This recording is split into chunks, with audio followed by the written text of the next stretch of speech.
জীবিত থেকে বাতিলের তালিকায় তৃণমূল কাউন্সিলর। নির্বাচন কমিশনের মৃত ও স্থানান্তরিতদের তালিকায় মৃত হিসেবে নাম প্রকাশিত হয়েছে ডানকুনি পৌরসভার 18 নম্বর ওয়ার্ডের তৃণমূল কাউন্সিলর সূর্যদের। জানিয়ে তুমুল হইচই পড়েছে ডানকুনি এলাকায়। এদিন মোবাইলে বাতিলের তালিকা দেখার পর নিজের পায়ে হেঁটেই কালীপুর শ্মশানে পৌঁছয় তৃণমূল কাউন্সিলর সূর্যদে, সঙ্গে তার সহকর্মীরা। সূর্যের দাবি, ইলেকশন কমিশন যখন আমাকে মৃত দেখিয়ে দিয়েছে তখন মুখ্য নির্বাচন আধিকারিক জ্ঞানেশ কুমার এসে আমার সৎকার করুক।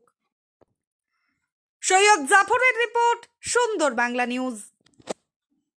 সকাল সকাল কালীপুর শ্মশানে কি করতে চলে এসেছে? কালীপুর শ্মশানে এরা আমাকে নিয়ে এসছে, আর আমি নিজেও হেঁটে হেঁটে চলে এসেছি নিজের সৎকারের জন্য। আপনারা বলবেন এই আবার কিরম কথা?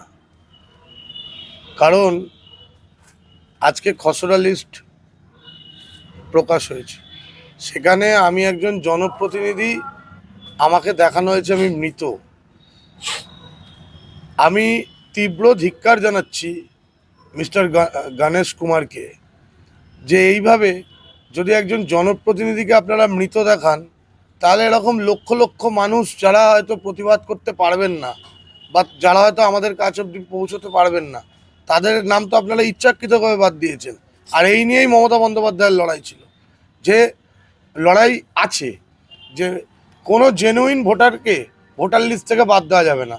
আমি এখন কালীপুর শ্মশানে এসেছি, আমি নির্বাচন কমিশনের যারা আধিকারিক আছে তাদেরকে অনুরোধ করব, আসুন আমাকে এসে কালীপুর শ্মশানে ইলেকট্রিক চুল্লিতে পুড়িয়ে দিন, কারণ আপনারা তো অলরেডি মৃত দেখিয়ে দিয়েছেন। তো এইভাবে তৃণমূল কংগ্রেসকে আটকানো যায় না, মমতা বন্দ্যোপাধ্যায়কে আটকানো যায় না। এই যে টাইমিং আছে, অবজেকশন পিরিয়ড আছে এসআইআরের, আমরা রাস্তায় নেমে কাজ করব। ফর্ম ফিল আপের সময়ও করেছি, এখন আবার করব।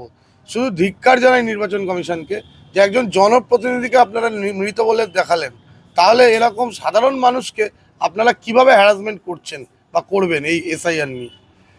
আপনি এনমোলেশন ফর্মটা জমা দিয়েছিলেন, গণনা ফর্ম? 100% জমা দিয়েছি, 100% জমা দিয়েছি, এবং সেখানে